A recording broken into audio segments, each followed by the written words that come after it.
So when I was 18, I packed my bag, I booked a one-way ticket, I took out a load of debt because I didn't have any money, and I flew across the country to fly helicopters. And this was my dream. I was living it. I was flying in the mountains of BC, and I was really living into that thing that I imagined, that force that really wanted to push me to new levels, to new limits. Here's flying my mom on the side of a mountain about 3,000 feet up on a 9x9 helipad. And it's been an adventure that has not always been successful, which we'll get into shortly here, but it's been something that has been my passion. It's kind of fulfilled those four things we talked about before, that adventure, that challenge, that passion, that inspiration. And my dream soon turned into a nightmare. The following year was the most turbulent of my life. It had been 8 months since I received my pilot's license, and I couldn't find a job. I was running out of resources, money, and time.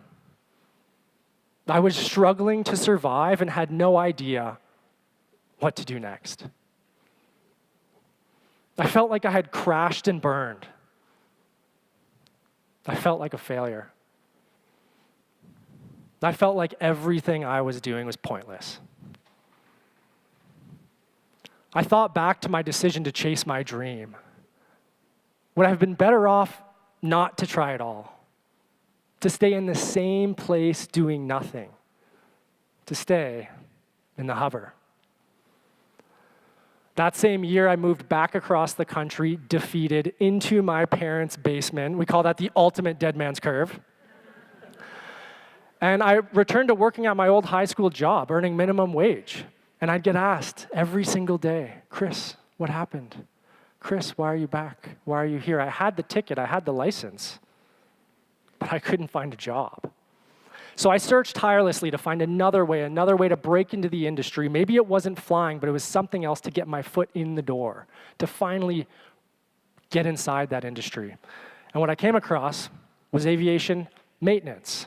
So I went to BCIT. I dedicated another year and a half of school to become an AME, an aircraft maintenance engineer. Spent $15,000 of more debt that I didn't have, but that got me in.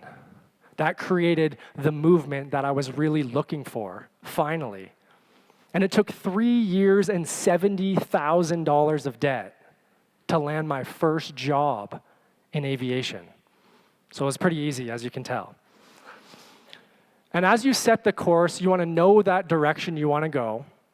When I was young, that direction was simple. It was fly helicopters. It was that simple. I didn't worry about all the other things. I was 18. I didn't know anything, actually.